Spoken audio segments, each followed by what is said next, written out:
నమస్తే, welcome to special story. చరిత్రలో కనీవిని ఎరుగని మెజార్టీ ఇచ్చారు.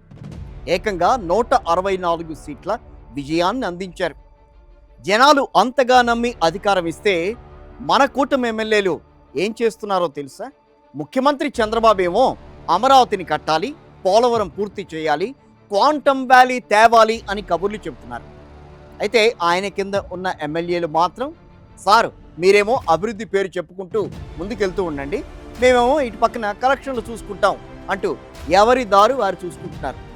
అవును, ఆంధ్రప్రదేశ్లో ముఖ్యమంత్రి చంద్రబాబు ఒక దారిలో పెడుతుంటే ఎమ్మెల్యేలు మాత్రం మరో గేరేసి అవినీతి హైవేపై దూసుకుపోతున్నారు.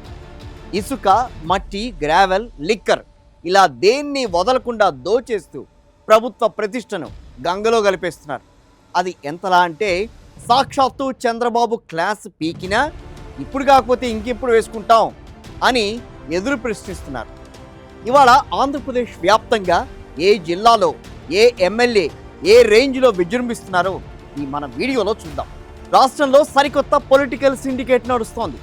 చంద్రబాబు మైక్ పట్టి రాష్ట్రంలో ఇసుక ఉచితం, ఎవరైనా రూపాయి అడిగితే చాలు ఊరుకోను అని పెద్ద పెద్ద డైలాగులు పలికారు. కానీ గ్రౌండ్లోకి వెళ్తే రియాలిటీ ఏంటనేది తెలుస్తోంది. ఎమ్మెల్యేలను ప్రసన్నం చేసుకుంటే తప్ప ఇసుక లోడ్ అనేది కదలదు. లేకపోతే ఇసుక కోసం తపస్సు చేసినా దొరకని దుస్థితి. ఇక లిక్కర్ విషయానికి వద్దాం. లిక్కర్ స్టోరీ అయితే మరో లెవెల్లో ఉంది. మద్యం షాపుల వేలం దగ్గర నుంచి బెల్ట్ షాపులు పెట్టేదాకా ఎమ్మెల్యేలు తమ అనుచరులతో ఒక పెద్ద దందా నడిపిస్తున్నారు. కొన్ని చోట్లయితే మరీ విచిత్రం. కూటమి ఎమ్మెల్యేలు సరికొత్త పొలిటికల్ సిండికేట్ పెట్టి ప్రజలకు పగలే చుక్కలు చూపిస్తున్నారు.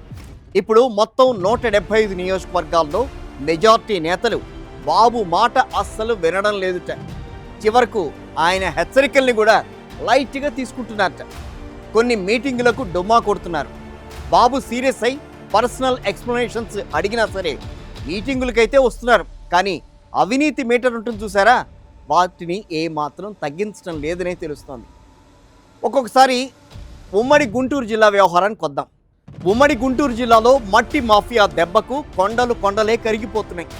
ప్రైవేటు భూములు, ప్రభుత్వ పోరంబోకు భూములు, ఇక అనుమతులు ఉన్నవి కొద్ది రీచ్లలోనే. కృష్ణానదిలో అక్రమంగా తవ్వేసి వందలాది లారీలను పక్క రాష్ట్రాలకి తరలించేస్తున్నారు. ఇక పల్నాడులో ముగ్గురాయి, సున్నపురాయి క్వారీల్లో అంతా ఎమ్మెల్యేల అనుచరుల హవానే నడుస్తోంది. కాకినాడ జిల్లాకు వద్దాం. ఇక్కడ ఎమ్మెల్యేల సంపాదన నెక్స్ట్ లెవెల్లో ఉందని చెప్పుకోవాలి. రైతుల పేరుతో పర్మిషన్లు తెచ్చుకుంటున్నారు. రామేశ్వరం మెట్టను పూర్తిగా గొల్ల చేసేశారుట. అధికారుల బదిలీలకు ఇక్కడ రేట్లు కూడా ఫిక్స్ అయినేట. కమిషన్ ఇస్తేనే కాంట్రాక్ట్లు, లేదంటే నో ఛాన్స్. ఇక చంద్రబాబు సొంత జిల్లాలో ఎర్రమట్టి, గ్రానైట్ క్వారీల దోపిడీ అనేది జోరుగా సాగుతోంది. సత్యవేడు, కాళహస్తి, చంద్రగిరి వైపు నుంచి చెన్నై కేవలం 100 కిలోమీటర్ల లోపే ఉండడంతో ఇటు ఎర్రమట్టిని బోర్డర్ దాటించేస్తున్నారు. ఆంధ్రాలో 14,000 ఉంటే టిప్పర్ కాస్త తమిళనాడుకు వెళ్ళేసరికి 28,000, అంటే డబల్ అయిపోతుంది. కేవలం మట్టిలోనే రోజుకు 30 లక్షలు వెనకేసుకుంటున్నారు. ఇక తిరుపతి పరిసరాల్లో స్వర్ణముఖి నది ఇసుకను రాత్రింబగళ్ళు తోడేస్తూ టిప్పర్ 40,000 దాకా ముక్కు పిండి వసూలు చేస్తున్నారట. ఇక కృష్ణా జిల్లా వైపుకి వద్దాం. జగ్గైపేట, నందిగామ, మైలవరం, పెనమలూరులో ఇసుకను ఎమ్మెల్యేలు వాటాలు వేసుకుని మరీ పంచుకుంటున్నారు. విజయవాడ సిటీ చుట్టుపక్కల అక్రమ అంతస్తుల నిర్మాణాలు, బీపీఎస్లలో ఎమ్మెల్యే అనుచరులదే హవా నడుస్తోందిట. రియల్ ఎస్టేట్ వెంచర్లు వేస్తే చాలు లేఅవుట్కి ఓ రేటు, నాన్ లేఅవుట్కి ఒక రేటు వసూలు చేస్తున్నట్టుగా తెలుస్తోంది. చివరికి పేకాట క్లబ్బులు, పోలీస్ స్టేషన్ సెటిల్మెంట్లు కూడా వీళ్లే చూసుకుంటున్నారనే మాట అయితే నడుస్తోంది ఇక్కడ. పోనీ ఉమ్మడి గోదావరి జిల్లాలో ఏమైనా తక్కువ తిన్నాయా? ఏమీ లేదు. అటు పోలవరం, ఇటు దెందులూరు, పాలకొల్లు, భీమవరం, కొవ్వూరు ఇలా ఎక్కడ చూసినా సరే టీడీపీ, జనసేన అనే తేడా లేకుండా మట్టి తవ్వకాలు, ల్యాండ్ డీలింగ్స్లో అంతా మునిగిపోయారు. ఇక్కడ ప్రభుత్వం మన చేతిలో ఉంది.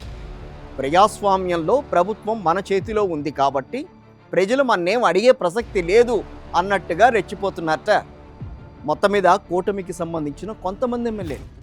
ఇటు కొవ్వూరు, నిడదవోలు ప్రాంతాల నుంచి ఇసుకను తెలంగాణకి అక్రమంగా దాటించేస్తున్నారు. పైగా రేషన్ బియ్యం మాఫియాలో కూడా కొందరు ఎమ్మెల్యేల ఇన్వాల్వ్మెంట్ ఉంది అనంటే మీరు నమ్ముతారా? ఇక్కడ ఒక పెద్ద ట్విస్ట్ కూడా ఉంది. అదేంటంటే జనసేన ఎమ్మెల్యేలు ఉన్న చోట టీడీపీ ఇన్ఛార్జీలు, టీడీపీ ఉన్న చోట జనసేన నేతలు ఇలా వాటాల కోసం కొట్టుకుంటున్నారట.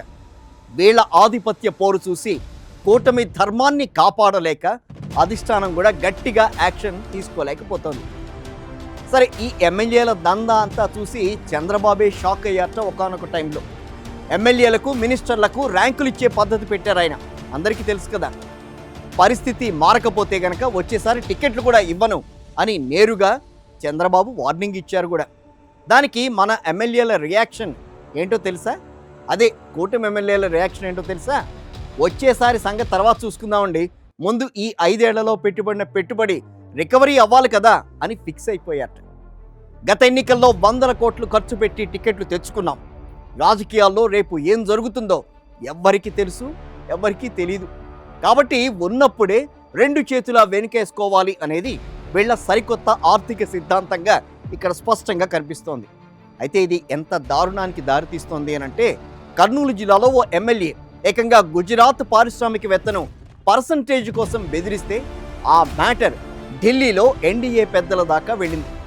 అప్పుడు బాబు గారు సదరు ఎమ్మెల్యేని పిలిచి గట్టిగా వార్నింగ్ ఇచ్చి సెటిల్ చేయాల్సిన పరిస్థితి వచ్చింది. ఇక విజయనగరం, బొబ్బిలి వైపు అయితే ఊరికో మద్యం సిండికేట్ పెట్టడమే కాకుండా గ్రామ జాతరల్లో బెల్ట్ షాపులు నడుపుకోవడానికి ఏకంగా 13 లక్షలకు టెండర్లు వేస్తున్నారు అనంటే వీళ్ళ అవినీతి ఇంతింతై వటుడింతై అన్నట్టుగా ఏ రేంజ్లోకి వెళ్ళిందో అర్థం చేసుకోవచ్చు. ఏ ప్రభుత్వానికైనా క్షేత్రస్థాయిలో ఉండే ఎమ్మెల్యేల ఇమేజ్ అనేది చాలా కీలకం. కేవలం ముఖ్యమంత్రి ఒక్కరే రాత్రి మగళ్ళు కష్టపడితే సరిపోదు కదా. కింద ఉన్న యంత్రాంగం కానీ అటు ఎమ్మెల్యేలు కూడా అదే సింక్లో ఉండాలి. అంటే అదే పద్ధతిలో వాళ్ళు కూడా నడుచుకుంటూ వెళ్ళాలి. కానీ ఆంధ్రప్రదేశ్లో పూర్తిగా విరుద్ధంగా నడుస్తోంది. అధికారులు కూడా ఎమ్మెల్యేల ఫీవర్తో చేతులెత్తేస్తున్నారట. ఎవరైనా అడ్డుకుంటే శంకరగిరి మాన్యాలు పాటిస్తున్నారట. ఎన్నికలకు ముందు కాళ్ళు పట్టుకుని ఓట్లు అడిగిన నేతలు ఇప్పుడు ఆకాశమే హద్దుగా అవినీతికి పాల్పడడం కూటమి ప్రభుత్వ ప్రతిష్టకే ఒక పెద్ద చేటు తీసుకొస్తోంది. ఇప్పటికైనా చంద్రబాబు కేవలం వార్నింగ్లతో సరిపెట్టకుండా ఎమ్మెల్యేలను కంట్రోల్ చేయకపోతే గనక వచ్చే ఎన్నికల్లో కూటమి నేతలకు డిపాజిట్లు కూడా దక్కడం కష్టమే అనే మాట స్పష్టంగా వినిపిస్తోంది. ఇది వాటి మన స్పెషల్ స్టోరీ.